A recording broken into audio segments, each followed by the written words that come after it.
Emmy தீப்ஸ் audio நாவல் வாசகர்களுக்கு வணக்கம். நான் உங்கள் திவ்யா கிருஷ்ணன். வாருங்கள் கேட்டு மகிழலாம் குடும்ப நாவலான இதழ் மிடரும் முத்தம். அத்தியாயம் 59.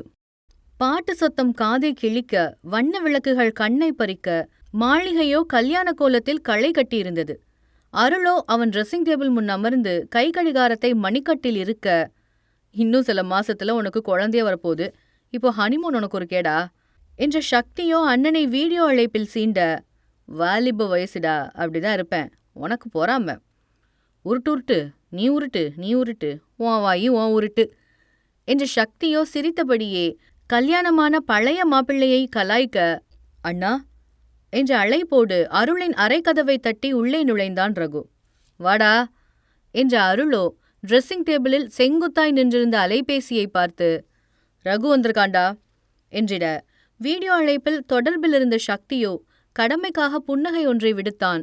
மஞ்சத்தில் வந்து அமர்ந்த ரகுவின் விழிகள் வீடியோ காலை நோக்க, வந்துட்டு நாளைக்கு கிளம்பியிருக்க வேண்டியது தானே என்று ரகுவோ சின்னவனிடம் கேள்வி எழுப்ப, டைம் பத்தாது என்றவனோ ரத்தன சுருக்கமாய் பதில் சொன்னான். வாசனை திரவியத்தில் குளித்த அருளோ, இப்போ அப்படிதான் சொல்லுவ, கல்யாணம் ஆயிட்டா தான் தெரியும் ஆஃபீஸும் கையுமா இருப்பியா இல்லை ரூம்குள்ளேயே இருப்பியான்னு என்று நக்கலாய் சக்தியை வம்பிழுக்க, அது நான் இல்ல பிரதர், நீங்க தான் என்றவனின் வாக்கியத்தில் தோள் குலுங்க சிரித்து ரகு தலையை ஆட்ட, இந்த தடவை தப்பிச்சிட்டடா மவன, ஆனா அடுத்த வருஷத்துக்குள்ள ஒரு பொண்ணை பார்க்குற, கட்டுற, வருஷம் முடியறதுக்குள்ள ஒரு புள்ளைய பெக்குற என்று சீரியஸாக ரைமிங்கில் தம்பிக்கு அன்பு கட்டளை விதிக்க, சக்தியோ மறுமுனையிலிருந்த அண்ணன்கள் இருவருக்கும் முகில் நகை ஒன்றை மௌனத்தினூடே வெளிப்படுத்தியவனாய், ஹாப்பி மேரிட் லைஃப், அப்புறம் கால் பண்றேன் என்று சொல்லி போனை கட் செய்தான்.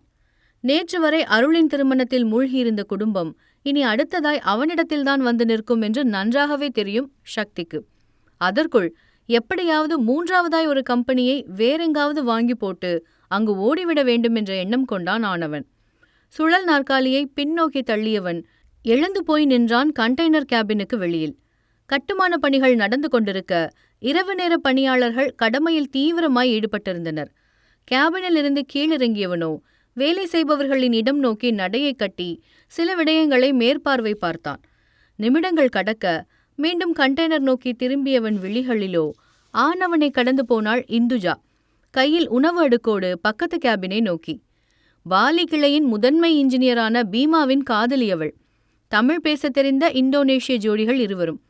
அவளை பார்த்து சிநேகிதமாய் உதடுகளை வளைத்த சக்தியோ பாக்கெட்டில் இருந்து சூயிங் கம்மை பிரித்து வாயில் போட்டு கேபினின் வெளியிலேயே நின்றான். ராத்திரி குளிரில் காற்று வாங்கியவனாய். சாப்பிடுங்க மாமா, சாப்பிடுங்க என்ற இந்துஜாவின் குரலோ சக்தியின் அதரத்தில் மெல்லிய முறுவலிப்பை இழைந்தோட வைத்தது. அவர்களின் பக்கம் திரும்பிடாதவனின் சிந்தையோ வழக்கமாய் ஆனவனை மாமா என்றழைக்கும் மந்த்ராவின் பாழும் முகத்தை கண்ணெதிரே கொண்டு வந்து நிறுத்தியது. காதல் பறவைகளோ சோரோடு சேர்த்து பாட்டை ரசித்த வண்ணம் காதலை வளர்க்க, கிளை ஆகாயம் போனாலும் வேர் என்றுமே இந்த மண்ணோடுதான் உள்ளது, நான் ஊரெங்கும் சென்றாலும் எண்ணமெல்லாம் அடி உன்னோடுதான் உள்ளது என்ற வரிகளோ சக்தியின் மனநிலையை அப்பட்டமாய் பிரதிபலிக்க, கனத்த மனதை ஆற்றிட வழி தெரியாதவனின் உள்ளமோ ஆனவனின் பிபியை ஏற்றியது. உடம்பெல்லாம் குபு குபுவென்று சூடேற வியர்த்து கொட்டியவன் முகமோ இறுகி போனது. திடீரென்று அன்றைய மண்ணை கவ்விய சம்பவம் சக்தியின் மூளைக்குள் உலாவர, வாயிலிருந்த சுயிங்கம்மை செம்மண்ணில் காரி உமிழ்ந்தவன் புயல் வேகத்தில் காரில் ஏறி அங்கிருந்து வெளியேறினான் எகிரி போயிருந்த கோபத்தோடு.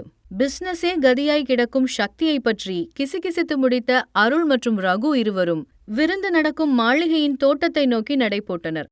காலையிலேயே டாக்டருக்கு கோவிலில் குடும்பத்தாரின் முன்னிலையில் கல்யாணம் நடந்து முடிந்தாயிற்று. மேக்னா கர்ப்பமாக இருப்பதால் அதீத அலைச்சல் வேண்டாம் என்று முடிவெடுத்திருந்தான் அருள். இப்போது நடந்து கொண்டிருப்பது அவர்களின் வெட்டிங் டின்னரே.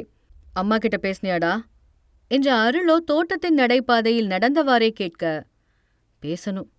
எப்ப பேசுவ, நீ கிழவனான பின்னாடியா? பேசிடுவேன் இன்னைக்கு கிளம்புறதுக்குள்ள. சொல்ற, நம்புற என்ற அருளோ சந்தேகத்தை வெளிப்படையாக சொல்லி ரகுவை பார்க்க, கண்டிப்பா பேசிடுவேன்.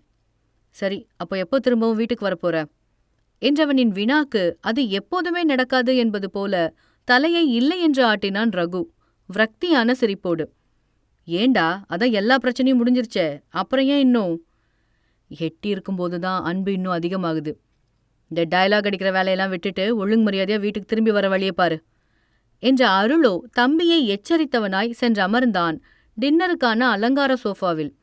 ரகுவோ டாக்டரின் கூற்றை பெருசாக அலட்டிக் கொள்ளாது ரவா லட்டொன்றை கையில் எடுத்தவனாய் சென்று அமர்ந்தான் வட்ட மேஜையில் தனியாக அமர்ந்திருந்த ஜானகியின் பக்கத்தில்.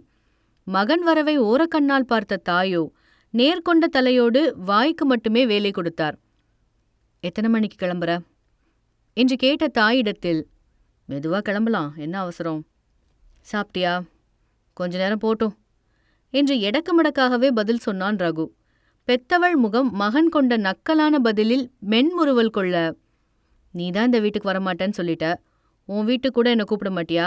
ஒரு 3-4 மாசம் அங்கேயே ஒரேடியா தங்க வேண்டிய டைம் வரும், அப்ப கூப்பிடுறேன் என்ற ரகுவின் ஜாடை பேச்சில் நெஞ்சுக்கு குறுக்கே கைகளை கட்டியிருந்த ஜானகியோ புத்திரனின் பக்கமாய் தலையை திருப்ப, ஆனவனோ மென் புன்னகையோடு மேடையில் நடக்கும் கூத்தையே பார்த்திருந்தான்.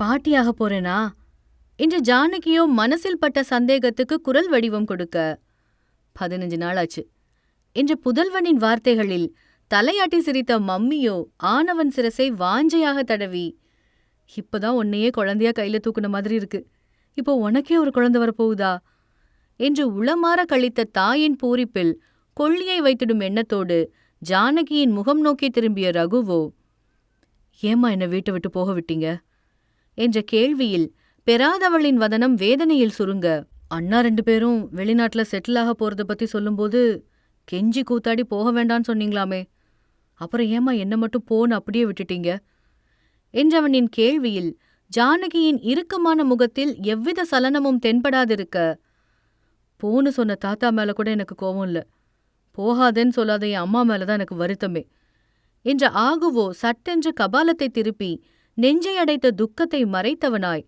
அங்கும் இங்கும் பார்வைகளை அலைபாய விட, அப்போதும் ஜானகி ஒரு வார்த்தை கூட பேசாது அமைதியாகவே இருந்தார். லோட்டஸ் ஒரு 2-3 நாளைக்கு இங்க இருக்கட்டும், நான் அப்புறமா வந்து கூட்டிட்டு போறேன் என்ற ரகுவோ தாய்முகம் பாராதே நாற்காலியிலிருந்து எழுந்தவனாய், நான் எப்பவுமே யாரையுமே பிரிச்சு பார்த்ததில்ல, ஆனா நீங்கள்லாம் பார்த்துட்டீங்களோன்னு தோணுது என்று சொல்லி தோள்களை குலுக்கி கேலி சிரிப்பு சிரித்தவனாய், தோன்றதென்ன, உண்மைதானே என்றவனோ விரல்களால் மேஜையில் தாளம் போட்டு, எனக்கு எப்பவுமே ஒரே அம்மாதாம்மா, அது என் அம்மா ஜானகி தான் என்று குறையாத புன்சிரிப்போடு அங்கிருந்து நகர்ந்தான் வித்தாரக்கள்ளியை நோக்கி. ஜானகியோ போகின்றவனின் முதுகையை வைத்த கண் வாங்காமல் வெறித்தார். உதட்டோரம் நிம்மதியான குறுநகையொன்று இழைந்தோட, என்ன சொன்னாவன் பையன், வருவானா மாட்டானா என்ற குருமூர்த்தியின் குரலுக்கு, ஏன் வளப்பு, எப்படி வருவான் என்று கெத்தாய் பதில் சொன்ன ஜானகியோ கால் மேல் கால் போட்டபடி வேறெங்கோ பார்த்து புன்னகைக்க, புரியலம்மா, என்ன சொன்னா, இன்னும் பிடிவாதமாதான் இருக்கானா என்ற குருவோ குழப்பத்தோடு கேள்வி எழுப்பியவராய் மனைவியின் பக்கத்து நாற்காலியில் பிட்டத்தை பார்க் செய்ய, அவனை பெத்தது வேணும்னா அமிர்தாவா இருக்கலாம் என்று ஜானகியோ கணவரின் முகம் பார்த்து தலை திருப்பி, ஆனா தாய்ப்பால் கொடுத்து வளர்த்தது இந்த ஜானகி, என் மவன் ரோஷக்காரன், யாருக்காகவும் எதுக்காகவும் அவனோட சுயமரியாதையை விட்டு கொடுக்கவே மாட்டான், அம்மா பாசத்துல அவ அதை மறந்துட்டு வந்து இங்க நிற்கவும் வேண்டாம், கூடாது, அதான் எனக்கு வேணும் என்று அழுத்தமாய் கூறி குருவின் திருசிகளையே ஆழமாய் நோக்க, அதிர்ந்திருந்த புருஷனுக்கோ பேச்சே வரவில்லை துணைவியின் கடுமையான வார்த்தைகளில். நான் பண்ண முடியாததை என் பையன் பண்ணியிருக்கான், இதை விட வேற என்ன பெரிய சந்தோஷம் எனக்கு இருந்துட போகுது என்ற ஜானகியின் அடிக்குரலில் சிறு தழுதழுப்பு ஏற்பட, புகுந்த வீட்டோட மான மரியாதையா 1.5 வயசு குழந்தையான்னு என் கையில கொண்டு வந்து வச்சிங்க நீங்க, அப்போ இருந்த சூழ்நிலையில என்னால எதையும் தூக்கி எறிஞ்சிட்டு போக முடியல, ஊர்வாயும் பாசமும் எனக்குள்ள நான் செய்யாத பாவத்துக்காக குற்ற உணர்ச்சியை உருவாக்கிடுச்சு, மனசாட்சியே என் கையை கட்டி போட்டுருச்சு. ஜானகி, பதறாதீங்க குரு, இப்பவும் நான் உங்களை குறை சொல்லல, ஒழுக்கம்னா என்னன்னா என் பையன்கிட்ட கத்துக்கோங்கன்னு தான் சொல்றேன் என்று நக்கல் தொனி மேலோங்க ஜானகி சொல்ல, குருவிற்கோ கற்பால் உதிர்த்த வார்த்தைகள் அத்தனையும் ஆனவர் முகத்தில் உமிழ்ந்த எச்சிலாகவே தோன்றியது. பிறந்த வீடா இருந்தாலும் தன்மானந்தான் முக்கியம்னு சொல்லி எதை பத்தியும் கவலைப்படாம இங்கிருந்து போய் இன்னைக்கு தனி ஒருத்தனா அவனுக்குன்னு ஒரு ராஜாங்கத்தையே உருவாக்கியிருக்கானே ஆகுரதன், யாரவன், ஏமவன், இந்த ஜானகியோட மவன் என்று எகத்தாளமிக்க நடையில் சொல்லிய ஜானகியோ புதுவித மிடுக்கோடு குருவை கேவலமாக லுக்குவிட்டு, அழகான தாம்பத்தியத்துக்கு அஸ்திவாரமே நம்பிக்கைதான், அதை நீங்க கொச்சப்படுத்தியும் இத்தனை வருஷமா நான் உங்க கூட இருந்த ஒரே காரணம் என் மவன் மட்டும்தான். ஜானகி, இப்ப எதுக்கு தேவையில்லாததை பத்திலாம் பேசுற காரணம் சொல்லி காரியம் சாதிச்சுக்கிற ஈனப்பிறவி இல்லை என் பையன். ஜானகி என்று குருவின் கண்களோ சிவந்து போக கதத்தில், நம்பி வந்தவளுக்கு ஒரு காலும் நம்பிக்கை துரோகம் பண்ணக்கூடாதுங்கிற என் நம்பிக்கையை காப்பாத்திட்டான் என் மவன். குளிர்ந்து போயிருக்கு என் மனசு என்று சொன்ன மணவாட்டியின் குற்றச்சாட்டில் அசிங்கப்பட்டு கொண்டிருந்த ஆகுவின் டேடியின் முகமோ கருத்து போனது. பொஞ்சாதியின் கருணையற்ற வார்த்தைகள் உயிரோடு அவரை உலையிலேற்ற. என்னதான் அவன் உங்க ரத்தமா இருந்தாலும் என் வளப்புல வந்தவனுக்கு சத்தியமா உங்க புத்தி இல்ல. ஏன் குணம்தான். சுயமரியாதை இல்லாத வாழ்க்கை நடப்பினத்துக்கு சமம். அதை நல்ல புரிஞ்சவன் என் மவன் என்று ஜானகியின் நயனங்களிலோ கண்ணீர் துளிக்க, அவன் என்ன தப்பா நினைச்சாலும் பரவாயில்ல, அவன் திரும்ப இந்த வீட்டுக்கு வந்துடவே கூடாது. உங்க பொல்லாத கண்ணி என் பையன் மேல பற்றவே கூடாது. அவன் அவனோட பொண்டாட்டி பிள்ளையோட தனியாவே சந்தோஷமா இருக்கட்டும் என்று சொல்லி விருட்டென நாற்காலியிலிருந்து எழுந்த ஜானகியோ அங்கிருந்து நடையை கட்ட, சீப்பட்டு போயிருந்த நிலையை கொண்ட குருவோ தலை குனிந்த மௌனியாகவே இருந்தார். 2 அடிகள் எடுத்து வைத்து மீண்டும் குருவை நோக்கி திரும்பிய ஜானகியோ கண்கள் மூடி கபாலத்தை கவுந்திருந்த புருஷனின் காதருகில் வந்து, நீங்க பேருக்கு மட்டும்தான் ஆம்பளை குரு, நிஜத்துல ஒன்னுத்துக்குமே லாய்க்கில்லாத ஆள்தான். என் வளர்ப்புல வந்து நிக்கிறான் பாருங்க, அவன்தான் உண்மையான ஆம்பளை என்ற ஆயந்தியின் முகத்தை ஏறெடுத்த குருவின் இமைகளை எரிப்பது போல் பார்த்த ஜானகியோ, நீங்க பீத்திக்கிற அளவுக்கு பெரிய சாதனை எதுவும் பண்ணல, ஒரு நாள் கூத்துக்கு பேரு காதலும் இல்ல என்று சொன்ன வாக்கில் மேல் எழும்பி நிமிர்ந்து, முடியலங்கிற பொண்டாட்டிய கூட சாமர்த்தியமா பேசி குடும்பம் நடத்துறவன் தான் கெத்தான ஆம்பளை, சோக்குக்கு போய் படுத்துட்டு வந்து மாறு தட்டுறவன் இல்ல என்று சொல்லி வஞ்சிக்கப்பட்ட அசிங்கமான பார்வையை ஒதுக்கப்பட்ட கணவனின் மீது வீசி அங்கிருந்து நடை போட்டு மேடைக்கு சென்றார் ஜானகி.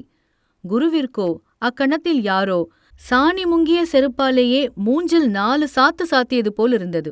இத்துடன் இந்த அத்தியாயம் நிறைவடைகிறது. மீண்டும் அடுத்த அத்தியாயத்தில் சந்தித்திடலாம். தொடர்ந்து இணைந்திடுங்கள் எம்இ தீப்ஸ் ஆடியோ நாவல் சேனலில். நன்றி, வணக்கம்.